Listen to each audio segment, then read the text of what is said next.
اگر اللہ چاہے تو اس کے یہ کہنے پر وہ پلاٹ مسجد کے نام ہو گیا، واپس نہیں لے سکتا۔ کیوں کہ اگر اللہ چاہے، اگر اللہ چاہے، اور اللہ تو چاہتا ہے کہ تم اس کے نام پر دو، من ذا الذی یقرض اللہ قرضا حسنا۔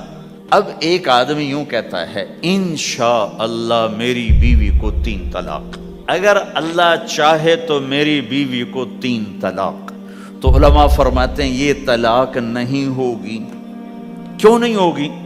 اس لیے کہ اس نے کہا ہے اگر اللہ چاہے تو میری بیوی کو 3 طلاق، اور اللہ چاہتا ہی نہیں کوئی اپنی بیوی کو طلاق دے، لہذا یہ طلاق نہیں ہوگی۔ ہزاروں دفعہ کہہ دے انشاءاللہ ساتھ لگا ہوا ہو، نہیں ہوگی، کیونکہ اللہ چاہتا ہی نہیں تم طلاق دو۔ اللہ گھر آباد، سینکڑوں آیات ہیں گھر کو آباد کرنے کے لیے۔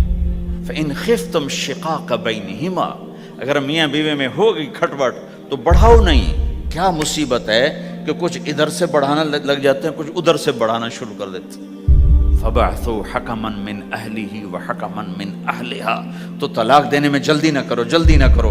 صلح صفائی کے لیے ایک آدمی بچی کی طرف سے آئے، ایک آدمی بچے کی طرف سے آئے، اور دونوں میں صلح صفائی کی کوشش کرو۔ یا ایھا النبی اذا طلقتم النساء، اے میرے نبی جب تم طلاق دینا چاہو تو یا ایھا النبی یہاں یہ اس لیے آیا ہے کہ اللہ تعالیٰ کہہ رہا ہے اے ایمان والو، میں یہ نبی اپنا سفارشی بنا کے تمہارے سامنے پیش کرتا ہوں، طلاق نہ دیا کرو، نہ دیا کرو۔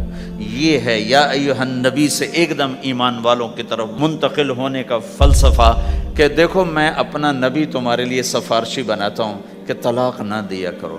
اگر دینی پڑ جائے، چونکہ جائز ہے، نہیں نباہ ہو رہا، پھر زبردستی بھی نہیں کرنی چاہیے۔ اگر کوئی جائز وجہ ہے تو طلاق ہوئی ہے، پھر اسے دشمنی کا سبب نہیں بنانا چاہیے۔ اگر صحیح ہوئی ہے، اللہ کے نبی نے خود 2 خواتین کو طلاق دی، نکاح تو کیا، رخصتی نہیں ہوئی، طلاق دے دی۔ اللہ کے نبی کی بیٹیوں کو طلاق پڑی، حضرت ام کلثوم، حضرت رقیہ رضی اللہ عنہ دونوں کو طلاق دی گئی، ابو لہب کے بیٹوں نے طلاق دی۔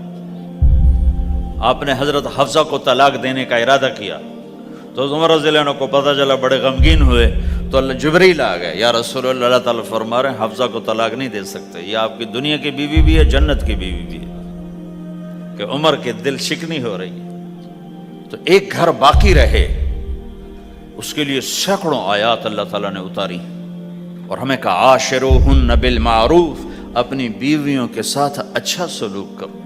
ہمیں خطاب، چونکہ مرد کسی کی بچی کو لے کے آتا ہے، لڑکا کسی کی بچی کو لے کے آتا ہے، اور وہ بچی ماں چھوڑتی، باپ چھوڑتی ہے، بھائی چھوڑتی ہے، بہنیں چھوڑتی ہے، سہیلیاں چھوڑتی ہے، سب کو چھوڑتی ہے، اور تیسرے دن اس کو تانے شروع ہو جاتے ہیں، اس کا تو دل ہی نہیں لگتا۔